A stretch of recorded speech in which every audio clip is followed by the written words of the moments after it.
Hello dear students, मैं गगन चौधरी आपका स्वागत करता हूं अपने टारगेट नीट जेईई के इस प्लेटफॉर्म पे। बच्चों, आज हम अपने रिवीजन सीरीज़ में डिस्कशन करने वाले हैं लॉज ऑफ मोशन का। तो जैसे हम हर वीडियो में करते हैं, तो यहाँ पर भी आपको पहले क्वेश्चन को देखना है, उसको सॉल्व करना है खुद से पॉज करके, फिर उसका सॉल्यूशन देखना है। तो शुरुआत करते हैं बिना टाइम लगाए। तो फर्स्ट क्वेश्चन है बच्चों, lift is going up with an acceleration of 2 meter per second square, find the normal force between 3 and 5 and the lift. अब बच्चों, ये करने के दो तरीके हैं। आप इनर्शियल नॉन इनर्शियल दोनों किसी भी रेफरेंस फ्रेम से कर सकते हैं, आपकी चॉइस है करने की। अब अगर मैं यहाँ पर नॉन इनर्शियल फ्रेम से करता हूँ तो मुझे सूडो फोर्स लगाना पड़ेगा।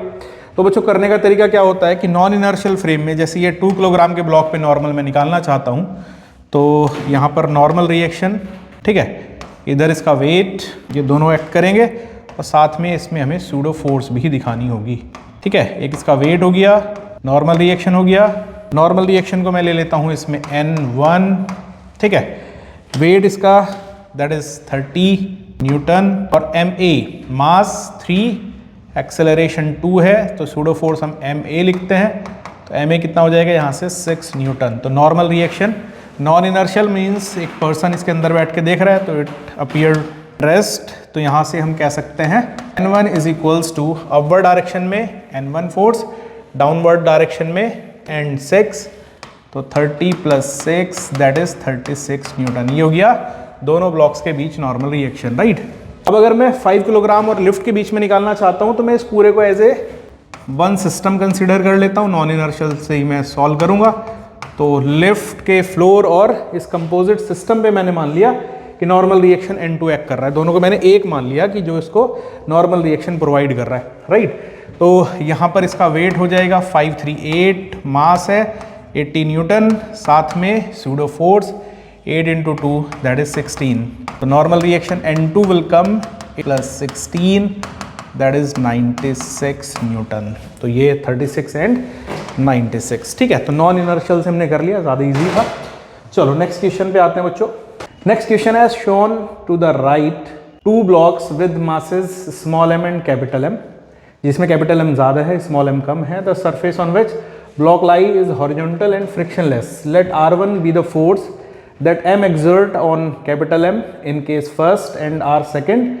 जो कैपिटल M पे एक्सर्ट कर रहा है, force that small m capital M पे एक्सर्ट कर रहा है, तो हमें बताना है कौन सा स्टेटमेंट करेक्ट होगा। तो बड़ा आसान सा क्वेश्चन है, इसको हम सेकेंड लॉ के special case which is net force equals to mass into acceleration, इससे कर सकते हैं। अब यहाँ पे अगर मैं राइट से फोर्स लगाऊं या लेफ्ट से, दोनों बार एक्सेलरेशन सेम ही होगा क्योंकि नेट फोर्स F है, तो acceleration F/m plus capital M, दोनों बार सेम ही एक्सेलरेशन होगा, चाहे राइट चाहे लेफ्ट, किधर भी ये मूव करे। अब यहाँ पर अगर मैं फोर्स देखता हूँ तो ये फर्स्ट केस में है, फोर्स जो इन दोनों के बीच में एक्सर्ट कर रहा है, ये सेकंड में है जो इन दोनों के बीच में एक्सर्ट कर रहा है। तो इस फोर्स, इसको मैं R फर्स्ट कह रहा हूँ, जो इसमें दिया हुआ है, दिस इज R सेकंड। तो बच्चों यहाँ पर देखो, अगर दोनों बार सेम ही एक्सेलरेशन है तो R फर्स्ट किस मास को मूव करा रहा है, स्मॉल m को। यहाँ पे R सेकंड किसको मूव करा रहा है, कैपिटल M को। तो R फर्स्ट अगर मैं देखता हूँ तो ये हो जाएगा small m × A and R second ये हो जाएगा कैपिटल M × A। तो मास M ज़्यादा है से, तो हम कहेंगे कि सेकंड वाला फर्स्ट से ज़्यादा रहेगा, राइट।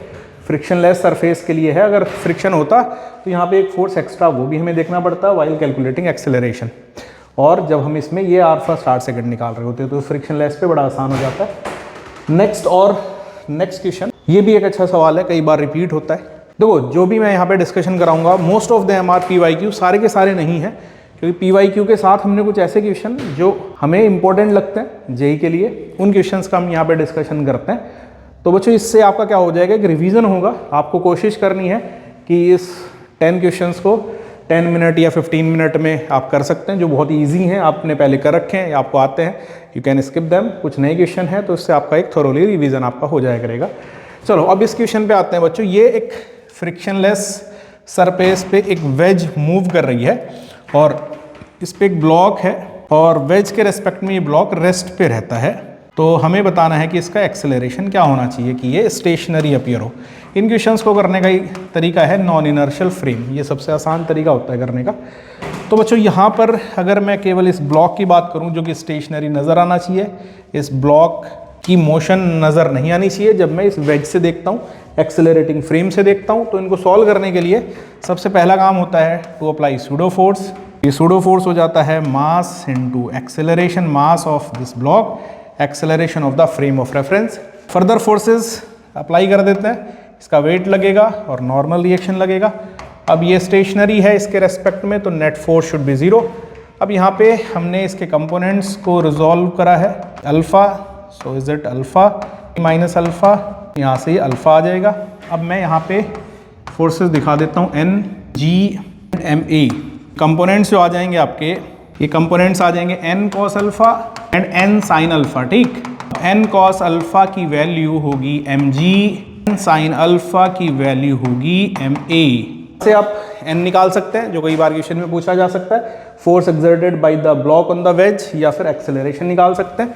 तो एक इसमें एक्सेलरेशन पूछा गया है, तो इसके लिए क्या करना होगा, दोनों को डिवाइड कर दो, M A by M ji, N sine alpha by N cos alpha is G alpha. तो that is the value of acceleration, जिससे हमें ये ब्लॉक वेज के रेस्पेक्ट में स्टेशनरी नजर आने वाला है। नेक्स्ट क्वेश्चन की तरफ आते हैं। ये मैं सारे फ्रिक्शनलेस सरफेसेस वाले करा रहा हूँ, इसमें फ्रिक्शन के लिए नहीं, वीडियो में वहाँ डिस्कशन करेंगे बच्चे। Large cubical shape block, mass M rest on a fixed horizontal surface, दो ब्लॉक्स हैं M1 M2 मास के कनेक्टेड हैं। ये फोर्स बताना है जिसमें कैपिटल M के रेस्पेक्ट में दोनों ब्लॉक्स रेस्ट पे रहें। तो इनको करने का तरीका भाई नॉन इनर्शियल फ्रेम से हम इनको करते हैं। ये थोड़ा इजी मेथड लगता है नॉन इनर्शियल फ्रेम। देखो जैसे नॉन इनर्शियल में हम क्या करते हैं, इस एक्सेलरेटिंग फ्रेम के रेस्पेक्ट में मोशन देखते हैं। अब यहाँ से अगर मैं फोर्स लगा रहा हूँ, ये फ्रिक्शनलेस सरफेस पे है, तो this whole system will accelerate towards right. तो सॉल्व करने के लिए हमें यहाँ पे सूडो फोर्सेस अप्लाई करने हैं पहले। तो सूडो फोर्स ये लग गए ए एम, इसका वेट लगेगा, यहाँ पे टेंशन फोर्स लगेगा। अब मैं इन ब्लॉक्स को केवल देख रहा हूँ अभी, तो यहाँ पर इस ब्लॉक को M1G नीचे चला रहा है, M1G, और ये T तो इंटरनल फोर्स है। तो यहाँ पर अगर मैं देखूंगा तो M1G अगर M2A से ज़्यादा होगा तो this block will move down, M2 will move right. But अगर M2A ज़्यादा हो जाता है तो M2A will move due to this force, M2 will move left, M1 will move upward. तो अगर मुझे रेस्ट पे रखना है तो इसके लिए क्या ज़रूरी है, this M2A should be equals to M1G। You can say A equals to M1G। मुझे फोर्स निकालना है, फोर्स टोटल मास हो जाएगा, टोटल मास हो जाएगा M plus M1 into acceleration. तो एक्सेलरेशन हमारा M1G बाई M2 है, तो यहाँ से रिलेशन देख लेंगे, M1 plus M2 plus capital M into M1G by, ये वाला रिलेशन हमारा करेक्ट हो जाएगा। तो दोनों ही सूडो फोर्स के क्वेश्चन थे, थर्ड फोर्थ पे आते हैं। ये एक अच्छा क्वेश्चन है, ध्यान से देखेंगे। अब देखो स्ट्रिंग और स्प्रिंग के केसेस में क्या डिफरेंस होता है। स्प्रिंग में क्या होता है कि जो फोर्स है that is due to elongation और कंप्रेशन, और ये अप्लाइड फोर्स अगर मैं लगा रहा हूँ या रिमूव कर रहा हूँ तो ना तो एकदम से फोर्स आएगा, और जैसे ही मैं अप्लाइड फोर्स रिमूव करूँगा ना ही स्प्रिंग फोर्स एकदम से बदलेगा, ना ही रिमूव होगा ना ही एकदम से स्प्रिंग फोर्स आ जाएगा। That depends only on elongation and compression. तो इसी पे बेस्ड काफ़ी क्वेश्चंस बनते हैं। अब इसको करने का मैं थोड़ा इजी मेथड बताऊंगा। मैं आपको एक कंसेप्ट बता रहा हूँ जो हो सकता है बाकी क्वेश्चन में भी आप इसको यूज़ कर सकते हैं। सपोज एक बॉडी पर ये तीन फोर्सेस लग रहे हैं और ये इस तरीके से लग रहे हैं कि इनका रिजल्ट 0 है। F3 is removed. तो बच्चों इस केस में F1 प्लस ये नेट फोर्स हो जाएगा, अभी 0 नहीं होगा क्योंकि F3 रिमूव कर दिया, जिसकी वैल्यू माइनस F3 के बराबर है। यहाँ से देखें F1 प्लस F2 जो होगा ये बराबर होगा। अब एक्सेलरेशन होता है नेट फोर्स बाई मास, तो नेट फोर्स हो जाएगा माइनस F3 बाई M। तो यहाँ पे एक कंसेप्ट बन जाता है कि अगर कहीं पे इक्विलिब्रियम में कोई डिस्टरबेंस करते हैं तो रिमूव्ड फोर्स की वजह से जो फॉर्मूला बनेगा एक्सेलरेशन का वो बनेगा रिमूव्ड फोर्स बाई मास, जिसका हम एक्सेलरेशन निकाल रहे हैं। और क्योंकि फोर्स रिमूव करने की वजह से ही मोशन हो रहा है और डायरेक्शन जो होगी जो फोर्स रिमूव करा है उसके अपोजिट। अब इसमें क्वेश्चन में क्या दिया हुआ है कि ये ब्लॉक इक्विलिब्रियम में है, एक्सेलरेशन बताना है ब्लॉक का just after removing the string, ये कट करने के बाद। हमने इसको कट कर दिया। कट करने से पहले जो फोर्स था वो रिमूव हुआ है, क्योंकि स्प्रिंग का फोर्स तुरंत नहीं बदलेगा। स्प्रिंग तो जो इलोंगेशन हो सकता था वो हो चुका है और उसके बाद ये भी इक्विलिब्रियम में स्टे कर रहा है। स्प्रिंग का फोर्स ना तो तुरंत हटेगा ना तुरंत ही आएगा, उसमें थोड़ा सा टाइम लगेगा इलोंगेशन या कंप्रेशन होने में। तो just after removing the string हमें एक्सेलरेशन बताना है। तो जो फोर्स रिमूव कर रहा है वो कर रहा है टी, ठीक। तो इसमें मैं काम करता हूँ, ये टी की वैल्यू निकाल लेता हूँ। टी निकल गया तो हम एक्सेलरेशन निकाल सकते हैं। इस डायरेक्शन में एक्सेलरेट करने वाला है, जो हमें समझ में आ रहा है इस वाले कंसेप्ट से। तो अभी टी कैसे निकलेगा बच्चों, यहाँ पे ये स्प्रिंग फोर्स को एफ ले लो, इसके दो कंपोनेंट आ गए, F3, इधर इसका वेट लग गया नीचे mg। अब यहाँ से टी आएगा F53 और आएगा cos 53, दोनों को डिवाइड करें, t by mg is 10, 1053 is, तो t इज 4। अब एक्सेलरेशन दैट रिमूव फोर्स जो कि टेंशन के बराबर है, तो एक्सेलरेशन हो जाएगा 4g/3 and direction is towards right. इसकी जगह अगर स्ट्रिंग होती, स्प्रिंग की जगह अगर स्ट्रिंग होती, तब हम इस कंसेप्ट से नहीं कर सकते थे। क्यों नहीं कर सकते थे? क्योंकि ये जैसे मैं इसको कट करूंगा तो ये तो रिमूव हो ही गया, लेकिन जैसे इसको कट कर रहे हैं इसकी टेंशन भी तुरंत ही बदल जाएगी। That is the difference between spring and string. तो इस पर काफ़ी अच्छे क्वेश्चन बन सकते हैं, काफ़ी इंपॉर्टेंट है और आपको इससे रिलेटेड कई अलग अलग टाइप के क्वेश्चन दिख सकते हैं। Two smooth cylinder bars weighing W each lie next to each other in contact. A similar third bar is placed over the two bar as shown in figure, neglecting friction. Minimum horizontal force on each lower bar necessary to keep them together is. तो बच्चों इसमें करना क्या है कि ये forces से हम क्या कर रहे हैं, इसको इक्विलिब्रियम में मेंटेन कर रहे हैं। दो फोर्सेस एक्सर्ट कर रहे हैं जिसकी वजह से ये इक्विलिब्रियम में मेंटेन्ड है। तो अब अगर मैं इसमें बात करूं किस तरीके से ये फोर्स इसको इक्विलिब्रियम में रख रहे हैं, ये जो ऊपर बार रखा हुआ है हमने, ये बार अपने नॉर्मल रिएक्शन जो एक्सर्ट करेगा, कॉन्टैक्ट फोर्स जो एक्सर्ट करेगा, वो कॉन्टैक्ट फोर्स इसको अवे मूव कराना चाहेंगे दोनों ही सिलेंडर्स को, और ये फोर्स उस जो कॉन्टैक्ट फोर्स का कंपोनेंट आ रहा है उसको बैलेंस कर रहा होगा, जिसकी वजह से ये इक्विलिब्रियम में मेंटेन कर रहा है। जैसे मैं यहाँ पर देखूँ कि भाई जैसे ये नॉर्मल रिएक्शन है, ठीक, और ये नॉर्मल रिएक्शन अब सिमेट्रिक हैं, तीनों आइडेंटिकल हैं, तो नॉर्मल रिएक्शन दोनों ही पे सेम एक्सर्ट करेगा, रेडियल डायरेक्शन में एक्सर्ट करेगा, और ये हमारे फोर्सेस एक्ट कर रहे हैं। तो बच्चों ये वाला जो फोर्स है, अगर मैं केवल एक सिलेंडर इस सेकंड को दिखाता हूँ, तो ये फोर्स जो है F, ये फोर्स इस N के कंपोनेंट को बैलेंस करना चाहिए। अब ये एंगल 60 डिग्री है बच्चों, ठीक, 60 डिग्री है, तो ये N का कंपोनेंट इधर आ जाएगा, N cos, कैसे करना, केवल इस ब्लॉक के लिए देखूं तो कंपोनेंट राइट वर्ड करना है, ये एंगल 60 ही होगा, तो ये cos ऑफ 60 डिग्री हो जाएगा। तो इसको रोक के रखने के लिए F that should be equals to N cos 60। अब मुझे अगर N की वैल्यू पता चल जाए तो W के टर्म्स में तो बात बन जाएगी। अब इसमें वेट है W, ठीक।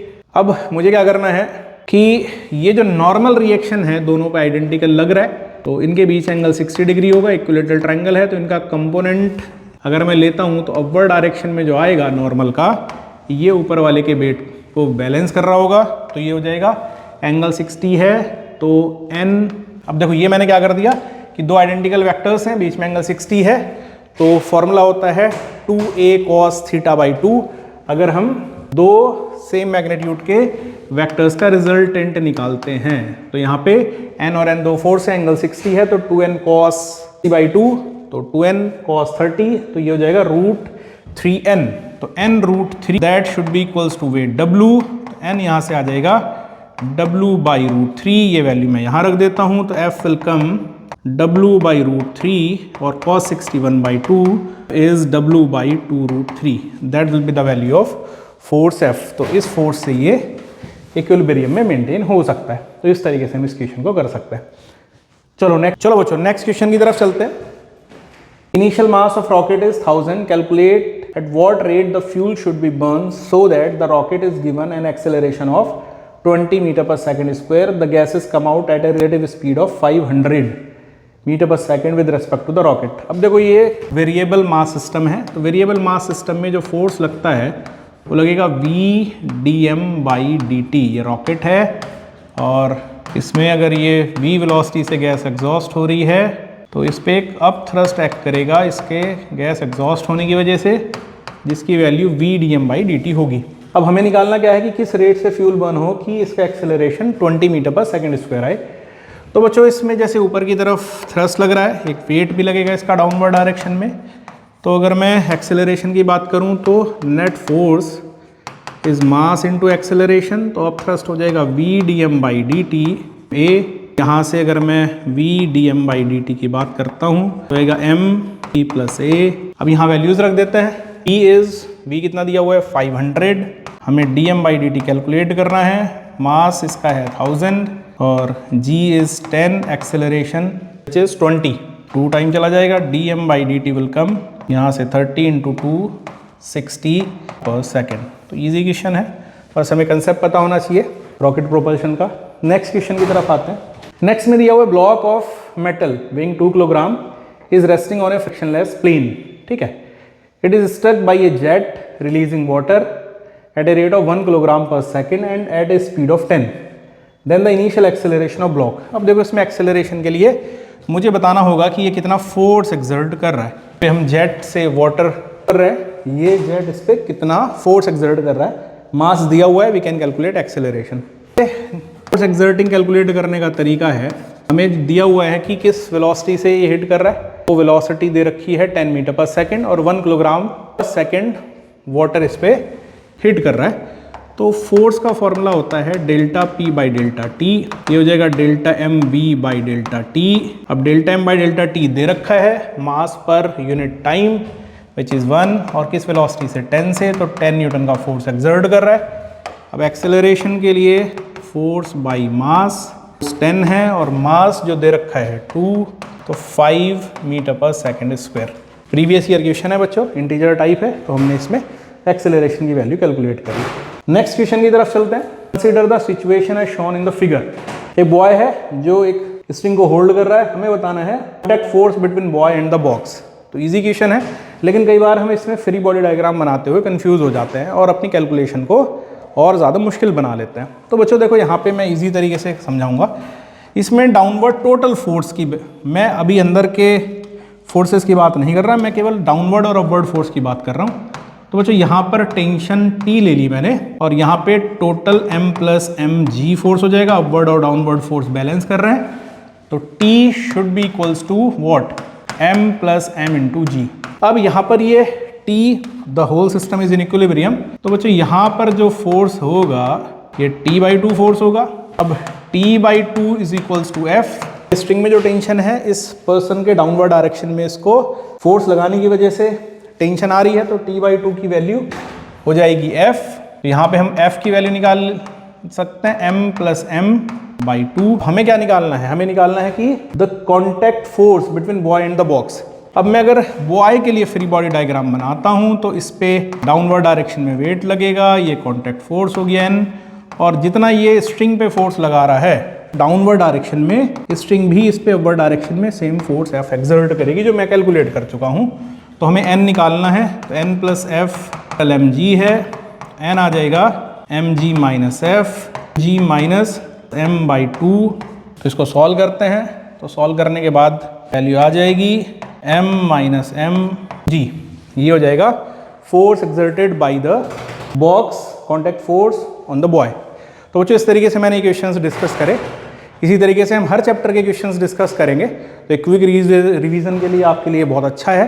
तो पहले आप इसको यूनिट वाइज कर सकते हैं, जैसे आप मैकेनिक्स को एक साथ कर सकते हैं, फिर उसके बाद पूरा फ्लूइड थर्मल उस टाइप से एक साथ कर सकते हैं। वैसे 12th के आप यूनिट्स कर सकते हैं, जिसमें आपको लग रहा है आपने अभी रिवाइज करा है जो पर्टिकुलर यूनिट, उसको आप पहले कर सकते हो। तो यहाँ से आपको एक बूस्ट मिलेगा, लेकिन इससे पहले जब भी आप ट्राई करो इसके आपको फॉर्मूले रिवाइज होने चाहिए, आपको कंसेप्ट रिवाइज होने चाहिए, तब आपको ये अटेम्प्ट करना चाहिए। तो मिलते हैं नेक्स्ट